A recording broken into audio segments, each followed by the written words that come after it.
बिस्मिल्लाहिर्रहमानिर्रहीम। अस्सलाम वालेकुम। आप देख रहे हैं diplomatic and current affairs with doctor Munawar Hussain. आज हमारे साथ एम्बेसडर नाइला चौहान है, किसी तारुफ की मोहताज नहीं है। मैडम को कई दफ़ा आपने मीडिया के ऊपर और मेरे यूट्यूब चैनल के ऊपर देखा है। मैडम, आपका बहुत बहुत शुक्रिया।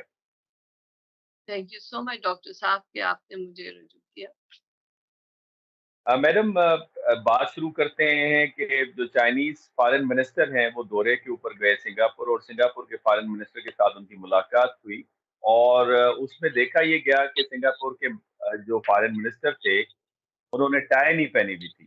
तो फौरन चाइनीज फॉरेन मिनिस्टर ने भी टाई उतार दी, और उनके पीछे जो उनको ऐड कर रहे थे वो उन्होंने भी टाई उतार दी। तो ये डिप्लोमेसी के अंदर, सफारतकारी के अंदर ये जेस्चर क्या है, इसे जरा एक्सप्लेन कीजिएगा।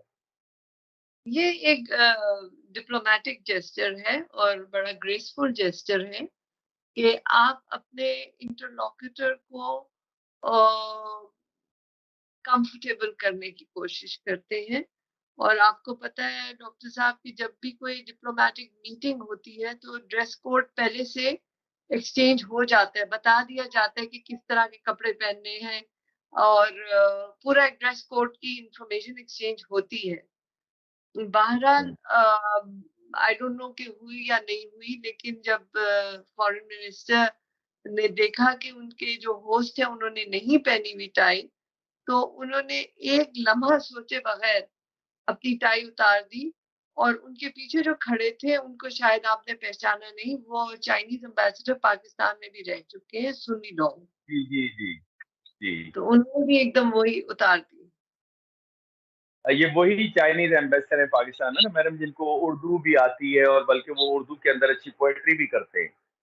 नहीं, इनको उर्दू नहीं आती थी, इनको अंग्रेजी बहुत अच्छी आती थी और ये सुनसू के डिसेंडेंट है।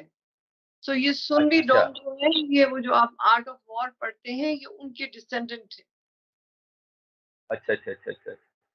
मैडम, ये इस वो डेवलपमेंट को आप कैसे कैसे देखती हैं, जो चाइनीज रिलेशनशिप जो बिल्डअप हो रहे हैं सिंगापुर के साथ। बल्कि पिछले दिनों तो सिंगापुर के अंदर शंग्रीला डायलॉग भी हुए थे, वहां भी चाइनीज प्रेजेंस काफी भारी भरकम किस्म की थी।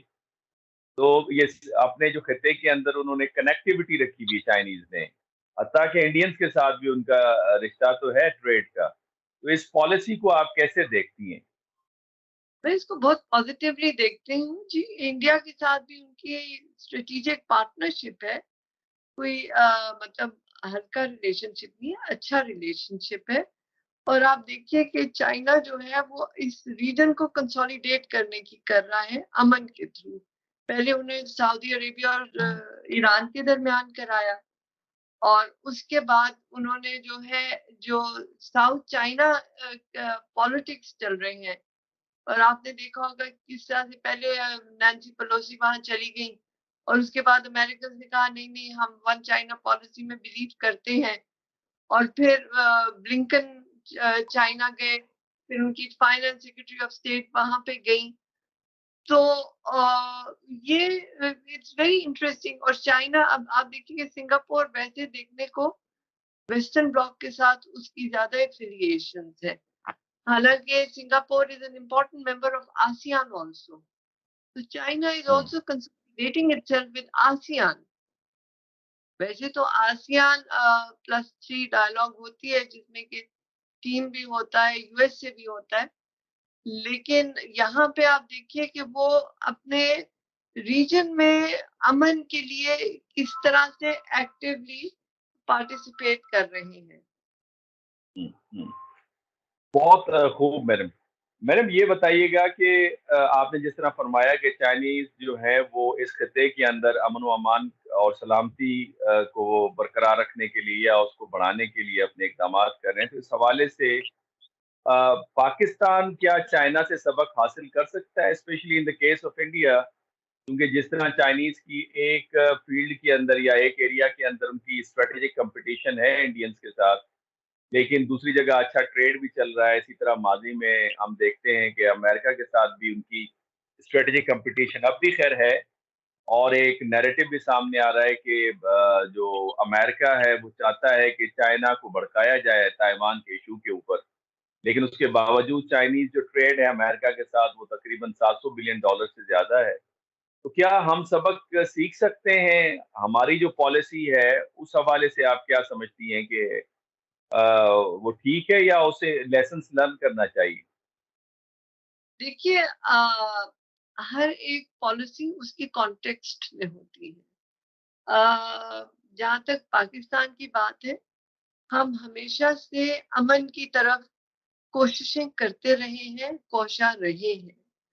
اور انڈیا پاکستان کے درمیان آپ کو پتہ ہے کمپوزٹ ڈائلاگ کا پروسیس بھی تھا جو انڈیا نے یونیلیٹرلی ختم کر دیا.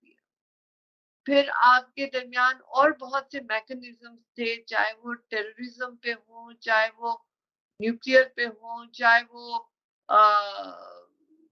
ڈائلاگ پروسیس ہو.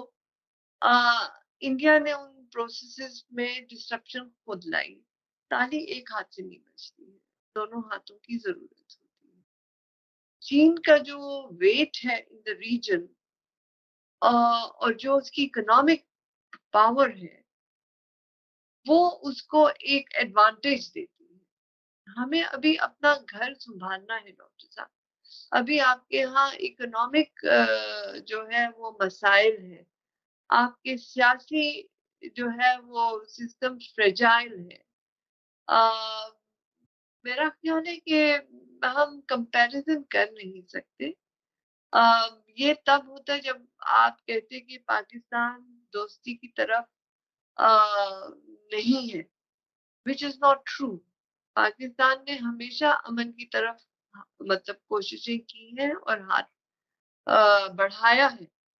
لیکن اگر دوسری طرف جو ہے آپ دیکھیے کہ کس طرح سے انہوں نے 2019 کے بعد آرٹیکل 370 کو جو ہے وہ ایبروگیٹ کیا اور کس طرح سے وہ کشمیر کے اوپر لگے ہوئے ہیں اور وہ بہانے سے پاکستان کے لیے مشکلیں وہ کرتے ہیں. پلوامہ کو آپ دیکھیں انہوں نے کیا کیا.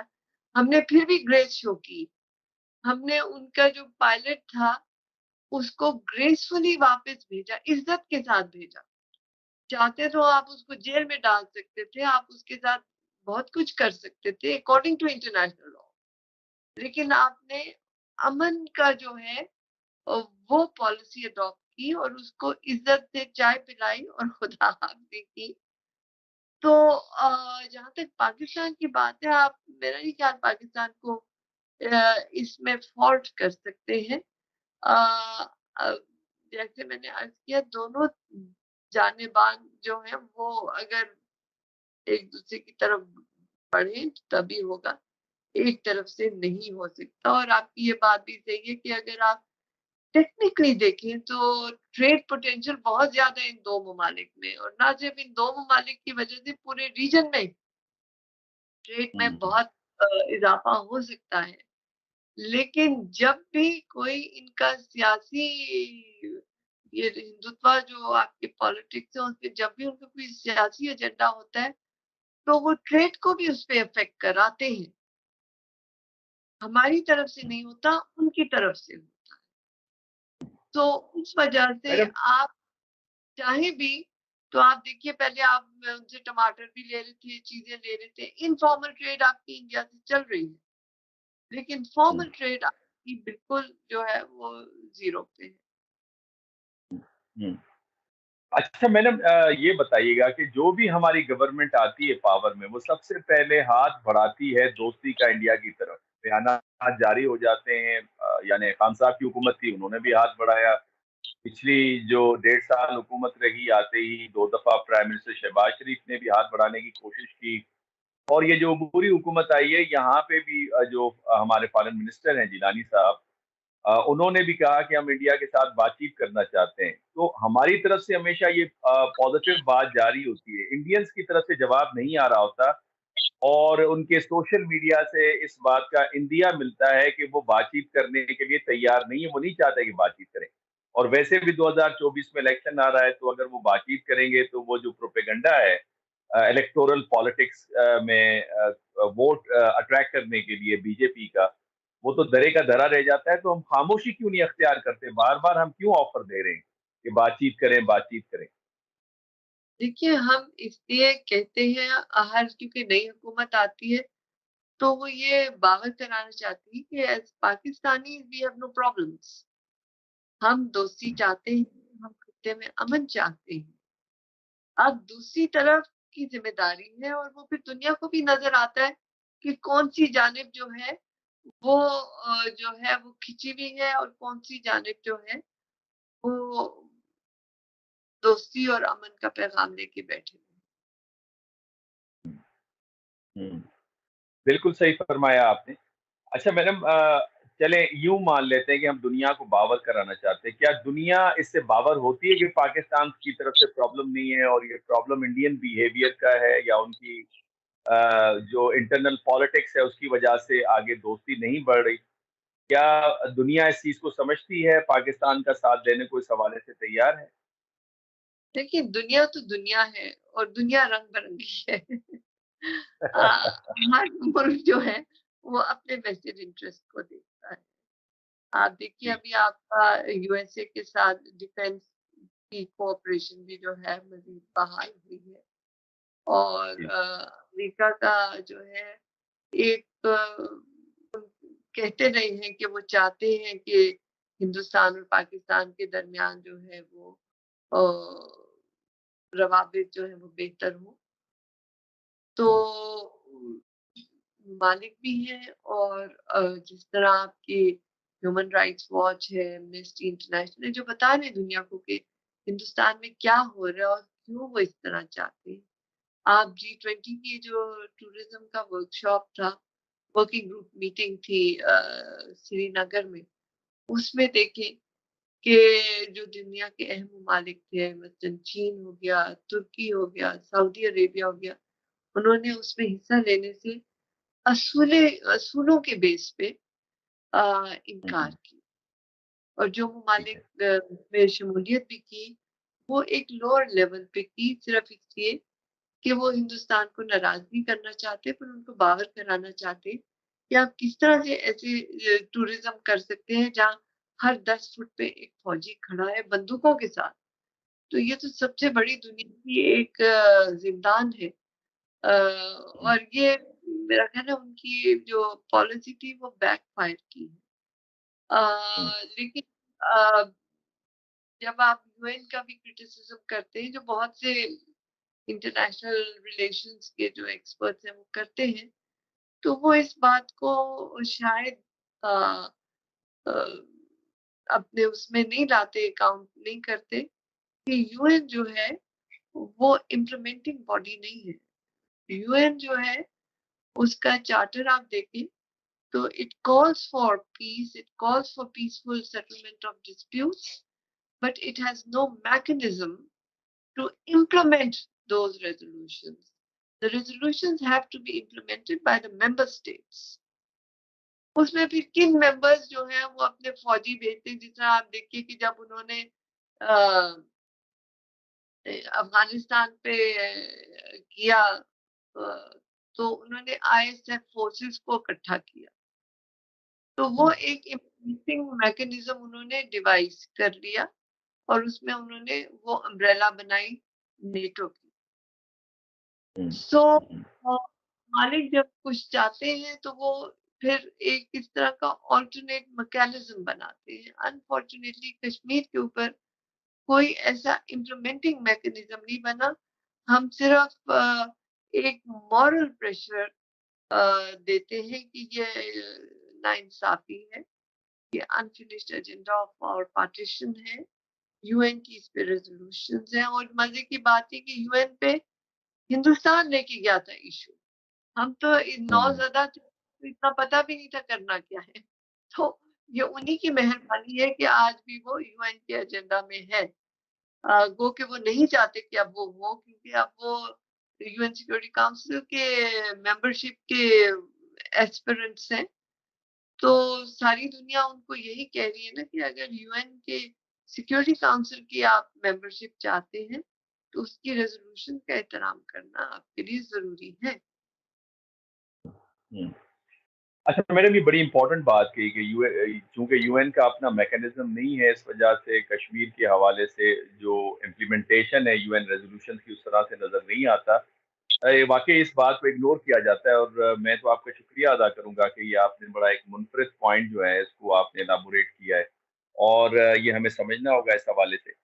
अब मैडम मुझे ये भी काइंडली बताइएगा कि हमारे तो मीडिया के अंदर इस तरह की बातें चल रही हैं, जो सोशल मीडिया व्लॉगर्स हैं इंडिया में तो नजर आती है, लेकिन हमारे भी ये बात गर्दानते हुए नजर आते हैं कि इंडिया जो है वो दुनिया की सफारतकारी का मरकज बना हुआ है। वो मेंबर है एससीओ का, वो मेंबर है ब्रिक्स का, वो मेंबर है क्वाड का, वो मेंबर है G7 का, लेकिन पाकिस्तान सिर्फ एससीओ के अंदर है, और पाकिस्तान का तासुर इस तरह से दिया जाता है जैसे आइसोलेटेड है। क्या इसमें कोई हकीकत है, या ये एक किस्म का नैरेटिव क्रिएट किया जा रहा है? हमारे व्लॉगर सिर्फ इंडियन लोगों को खुश करने के लिए और व्यूअरशिप लेने के लिए इस तरह की बातें करते हैं, या इसमें कोई हकीकत भी है? देखिए, कितनी हकीकत कितना फसाना, ये तो आप अगर एनालिटिकली देखें तो आपको पता चल जाएगा। मेरे ख्याल में नैरेटिव बिल्डिंग तो डेफिनेटली है। अब पाकिस्तान क्या वाकई सिर्फ एससीओ का मेंबर है? क्या पाकिस्तान ईसीओ का मेंबर नहीं है? क्या पाकिस्तान सार्क का मेंबर नहीं है? क्या पाकिस्तान यूएन का मेंबर नहीं है? क्या पाकिस्तान ह्यूमन राइट्स काउंसिल का मेंबर नहीं है? क्या पाकिस्तान जो है वो ओपीसीडब्ल्यू का मेंबर नहीं है? आ, आप मुझे बताइए कहाँ नहीं है पाकिस्तान? लेकिन क्वाड अगर आप चीन के खिलाफ एक ग्रोह बना के तो आप समझते हैं कि आपने बड़ी कामयाबी कर ली, तो वो तो बात नहीं बनती। और पाकिस्तान D8 का मेंबर है जो कि इंडिया नहीं। सो आप देखिए, अब D8 में कौन से इकोनॉमीज है? मलेशिया है, तुर्की है, ईरान है, इंडोनेशिया है, ये सारे ममालिक हैं। These are the developing eight. और I have been Pakistan commissioner for D8, so I know कि they do a lot of work. लेकिन बहुत सी चीजें हमारे यहाँ इग्नोर की जाती हैं, और हम अपना नैरेटिव उस तरह से बिल्ड नहीं करते। आप देखिए, पाकिस्तान ओआईसी का भी मेंबर है, इंडिया तो नहीं है। सो ये ब्रिक्स की हम बात करते हैं तो ब्रिक्स जो है वो पहले 4 ममालिक से शुरू हुआ, अब उसमें मजीद ममालिक मेंबरशिप लेने की कर रहे हैं, पर उसकी डायनामिक्स अब जो है वो कॉम्प्लिकेट हो रहे। आई डोंट नो कि वो कितना फैलेगा और किस तरह से फैलेगा। ब्रिक्स में चीन भी शामिल है, लेकिन इंडिया भी शामिल है। सो देखते हैं, but BRICS is no big deal really. There so many other options you have, you are member of WTO also, so there so many things you can do, it's not the end of the world. सही, बहुत सही madam, बहुत शुक्रिया आपके वक्त का, चूंकि आपकी एक कमिटमेंट है। अदरवाइज मेरा दिल चाह रहा था कि वो अमेरिका की दोबारा खत्ते के अंदर जो आमद है उसकी कुछ इशारे मिल रहे हैं, उस पर इंशाल्लाह नेक्स्ट व्लॉग पे बात कर लेंगे। आपके वक्त का बहुत बहुत शुक्रिया। नाज़रीन, आपने मैडम नाइला चौहान की बातें सुनी, और आखिर में जो उन्होंने जवाब दिया वो बड़ा इंपॉर्टेंट था कि पाकिस्तान बहुत सारे इंटरनेशनल फोरम्स का हिस्सा है। इस तरह भी नहीं है कि पाकिस्तान बिल्कुल आइसोलेटेड है, लेकिन नैरेटिव चूंकि पोस्ट मॉडर्निस्ट कहते हैं कि कोई सच कोई झूठ नहीं है, जिसका नैरेटिव डोमिनेट करता है वही सच नजर आता है। तो लिहाजा नैरेटिव बिल्डअप किया जा रहा है, और बदकिस्मती से जो हमारे पाकिस्तान के जो व्लॉगर्स हैं वो भी इस नैरेटिव का को बढ़ावा देते हुए नजर आते हैं। आज के लिए यही, अगर आपको ये प्रोग्राम पसंद आया तो अपनी राय का जरूर इजहार कीजिएगा। चैनल अगर आपने सब्सक्राइब नहीं करवाया तो चैनल जरूर सब्सक्राइब कीजिएगा। इजाजत दीजिए, अल्लाह हाफिज।